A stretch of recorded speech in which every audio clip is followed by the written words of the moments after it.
Peace be upon you. God willing, today we're going to talk about patience. And it's something that I ran into recently. I was working on a project with a friend, and we were had certain deadlines and targets we were trying to hit, and it seemed like everything just took so much longer than it needed to. Things that should have took hours ended up taking days. We missed the deadline by about a week from where we thought we would, and it was funny. It all kind of hit this apex where he gives me a call and he says, "I don't know what to tell you. For some reason, the work I'm producing just isn't to the quality of what I would expect, and I don't know what's going on." And it was this epiphany moment that, look, God is testing me. God wants to see, am I going to trust in Him? Am I going to lose my confidence and get frustrated? Or am I going to understand that, look, God is in absolute control? And so much of our life, our happiness, our success, our righteousness is dependent on this concept of being patient, understanding that God is doing absolutely everything. And there's a simple equation for happiness in life. Happiness is expectations minus reality. If your expectations are off to what reality delivers, then it's more likely than not you're going to get impatient, you're going to get frustrated, angry, and start complaining. And think of a simple example. If your commute to home, to work, roughly should take 30 minutes and one day it takes an hour, that's enough to push a lot of people over the edge, to get them angry and frustrated and cursing. And if you thought about the opposite, let's say we told you, hey, the drive is going to take 4 hours, and you do it in 1 hour for God knows what reason. You hit a wormhole and you expedite that trip. You'd be ecstatic. You'd be like, oh, wow, this is so great. And it's all about the expectations, right? In both scenarios, you take an hour driving. It's just in one scenario, the expectation was going to take 30 minutes. The other one is going to take, 4 hours. And we shouldn't let that dictate our happiness, because we realize that God is doing absolutely everything. In chapter 16, verse 1, it reads, "God's command has already been issued, and everything has already been written, so do not rush it. Be He glorified, the Most High, far above any idols they set up." And if you think about it, a lot of people, they ask, well, why doesn't God just give it to me? I want to do charity. Why doesn't God just give me $1 million so I can do all this charity and I don't have to work and do all this other, busy work? And the reality is, if we got everything we wanted instantaneously, we would be so spoiled. Think of a child. Imagine if a child got everything they wanted instantaneously. They want chocolate, they want cookies, they want ice cream.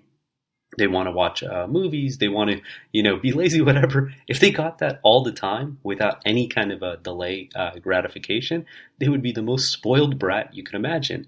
And God doesn't want us to become disbelievers. In 43:33, it reads, "If it were not that all the people might become one disbelieving congregation, we would have granted everyone who disbelieved in the most gracious mansions with silver roofs and stairs upon which they could climb." And we have to realize that there is a very specific delay between where we sow the seeds and we harvest the rewards. And the example is littered in the Bible and the Quran about the farmer. Right? The farmer doesn't put these seeds in the ground and instantly expect to have, fruits and vegetables and watermelon and pomegranate. Right? He realizes there's a process that this takes, where you put the seeds in the ground, you water it continuously, and eventually, if you follow this process, you trust in the process, you're going to reap your reward. You're going to be able to harvest. And there's certain things that it requires things to happen on certain timelines. You think about putting cookies in an oven, or the fact that it takes 9 months to have a baby, from conception all the way to delivery.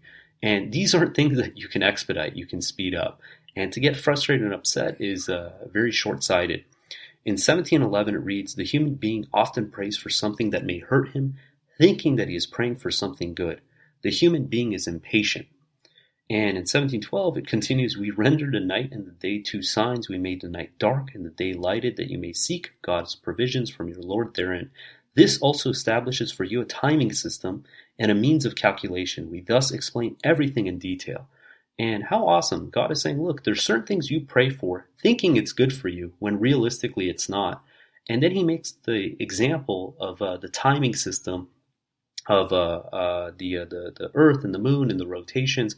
And you realize, no one would be so naive to say, hey, God, I'm just not a fan of these 24-hour days. Can we make them 23 hours? Or I don't like the fact that we have this 23.5 degree axis on the Earth. Can we make it 22 degrees, right?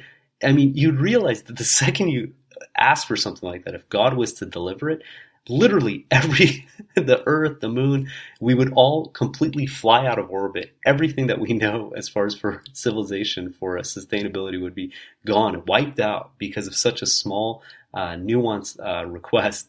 And this is the same reality. I mean, no one's going to be so naive to ask God to change the laws of physics for our convenience, because we realize the ramifications of that.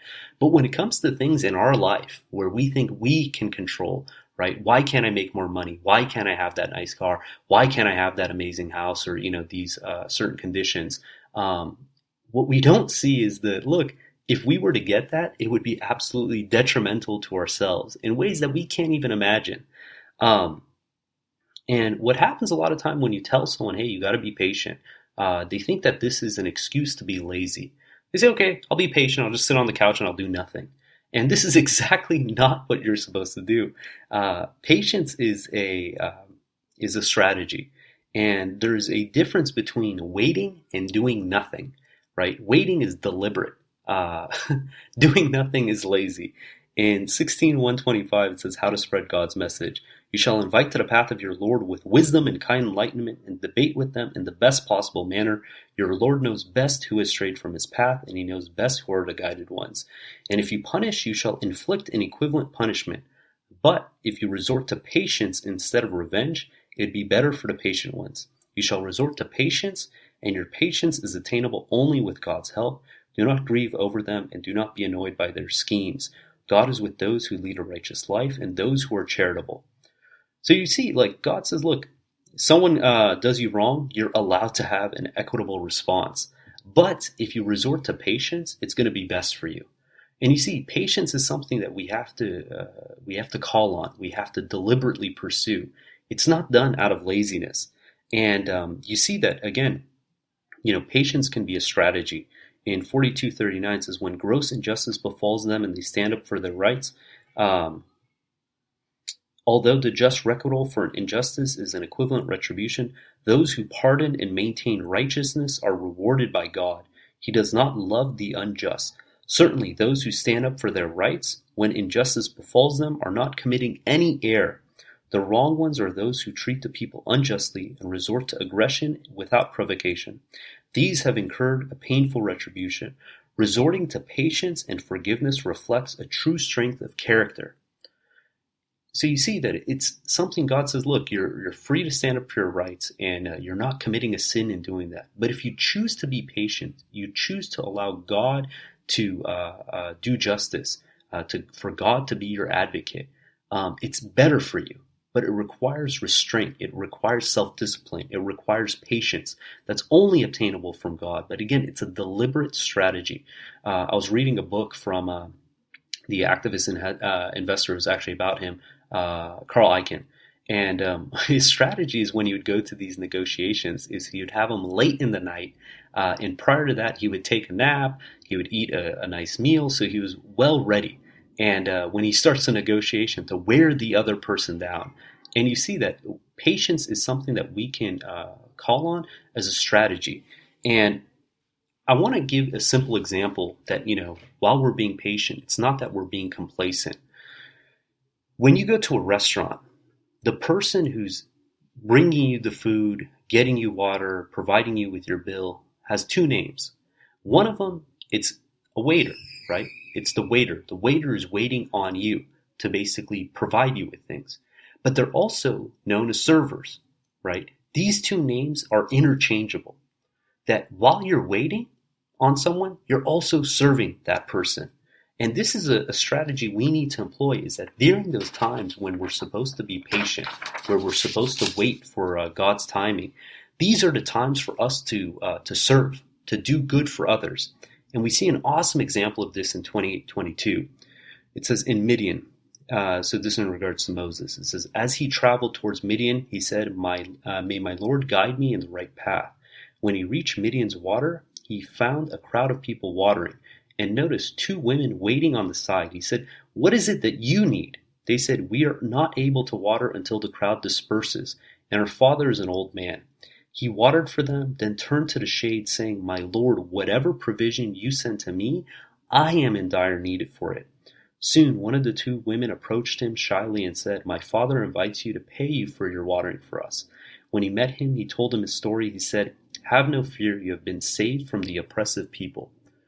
So here is Moses, exiled from Egypt and wandering the desert with nothing, right? The clothes on his back.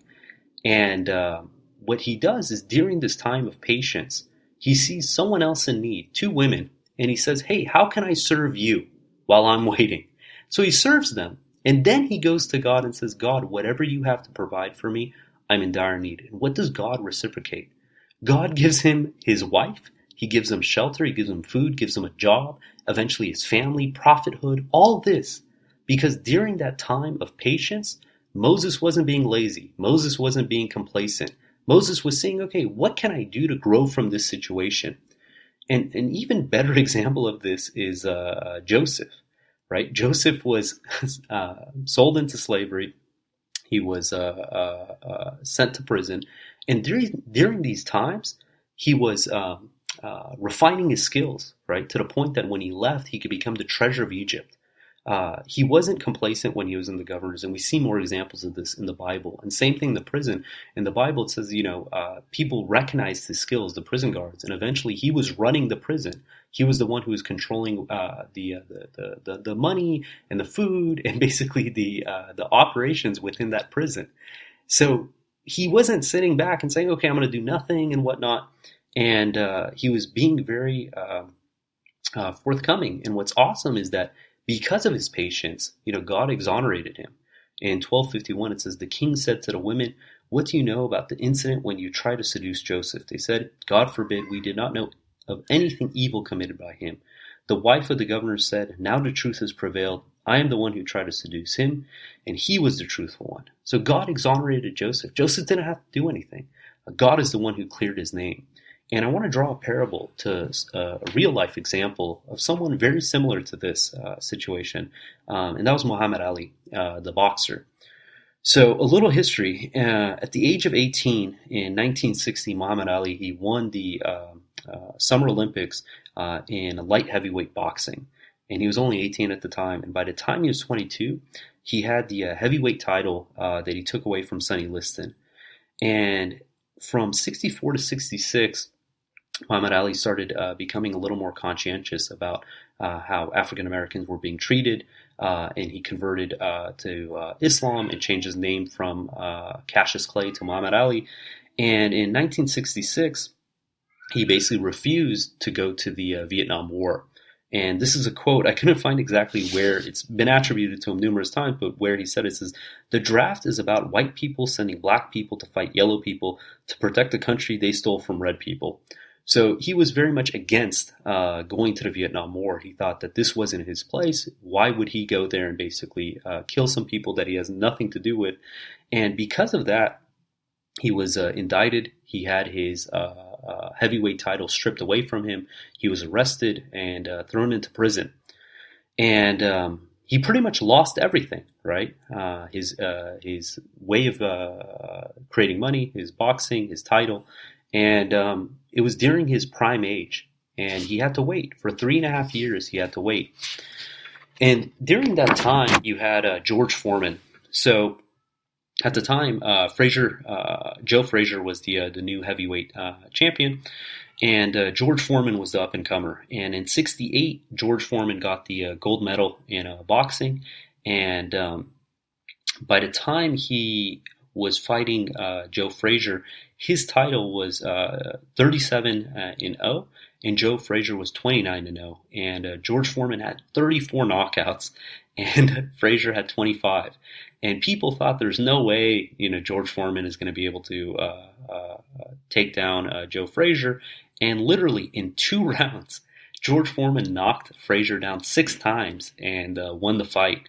And then the second person who was up for so that made George Foreman the heavyweight title champion. And the next person was Norton, and he just pulverized Norton. And at this time, Muhammad Ali was trying to get back into fighting, so his 3.5 year stint was done, and he was allowed to fight again. And he was coming up, but then he lost to Joe Frazier. So he had to go and fight his way through, and he just barely beat Norton. And now George Foreman had the title.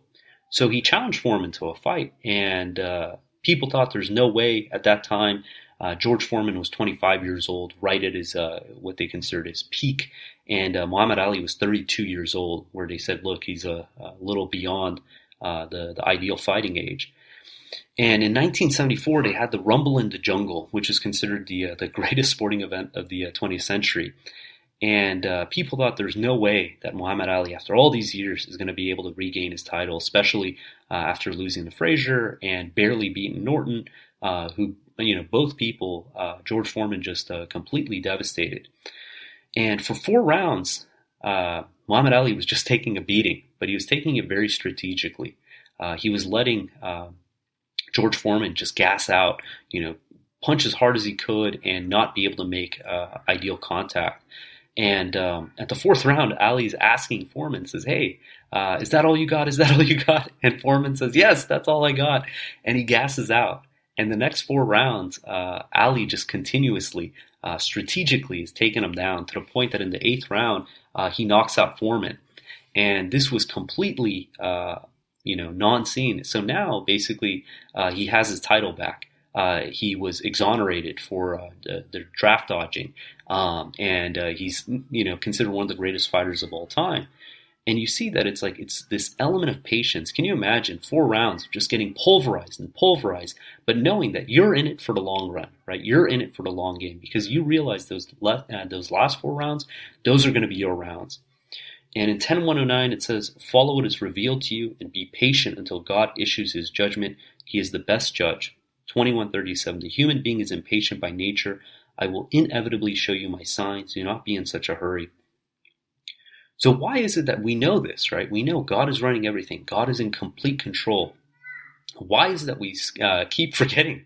And the aspect is the human being is forgetful by nature. We see that even in Joseph. God inspired Joseph that He established him on earth, that He had great things in store for him. Yet when he was in prison, what did he do? He forgot, and he basically asked his comrade in prison for help. He says, 12:42, "He then said to the one to be saved, 'Remember me at your Lord.' Thus the devil caused him to forget his Lord, and consequently he remained in prison a few more years." And we see the same example with Moses and the teacher, right? So Moses asked God he wants to better understand his ways. God assigns a teacher to him, and 3 times in a very short span of time, Moses forgets because the teacher says, "Look, you can't stand to bear to be with me. How can you stand that which you do not understand?" And Moses profusely says, I can, trust me. And each time the teacher does something, Moses forgets and he complains. And in 1869, he said, "You will find me, God willing, patient. I will not disobey any command you give me." Yet he continues, right? 3 times he forgets. He questions what the teacher does. And in 1837, he said, "I am sorry. Do not punish me for my forgetfulness. Do not be too harsh with me." So as human beings, we continuously forget. And that's the reason that we need to be consistent. We see this, a couple more examples is the golden calf, right? The children of Israel. The second after God saves them from the oppression of Pharaoh, and Moses leaves to talk with God, what do? They say, "Hey, you know what? Let's put our gold together and let's start worshiping this golden calf." Like, how short-sighted, how ridiculous. And same thing with Jacob. Jacob, again, it's incredibly tough. He loses Joseph, and he says, "Quiet patience is my only recourse," and immediately starts grieving, right? And it's the difference between knowing and doing. We can know a lot of stuff. We know God is running everything. But to actually believe it, to put into fruition, to put it into action takes a lot more work. And it requires this element of consistency, to be deliberate. Consistency in 1440, it reads, "My Lord, make me one who consistently observes the contact prayer salat, and also my children. Our Lord, please answer my prayers." 2:38 says, "You shall consistently observe the contact prayers, especially the middle prayer, and devote yourselves totally to God." 70:34, they consistently observe their contact prayer salat on time. Right? Why is it that 5 times a day we have to perform the salat? It's because we forget. We have to continuously have God on our mind. And God tells us in verse 14, it says, "I am God, there's no other God beside me. You shall worship me alone and observe the contact prayer salat to remember me." By doing the prayers, again, we're being deliberate. We're realizing, okay, we have to think about God. We have to understand his attributes, that God is doing absolutely everything. So if we ever get frustrated, we ever get complacent, we ever get doubtful, right, we have these contact prayers. And it has to become part of our daily practice. And that's the reason you see God tells us so many things to do repeatedly, to always give to charity, to always commemorate God, to always think about God, to make God your top priority. Because as human beings, we forget. And God willing, we're going to stop there. If you guys got any comments or questions, hit us up at QuranTalk@gmail.com or on Twitter @TalkQuran. And until next time, peace and God bless.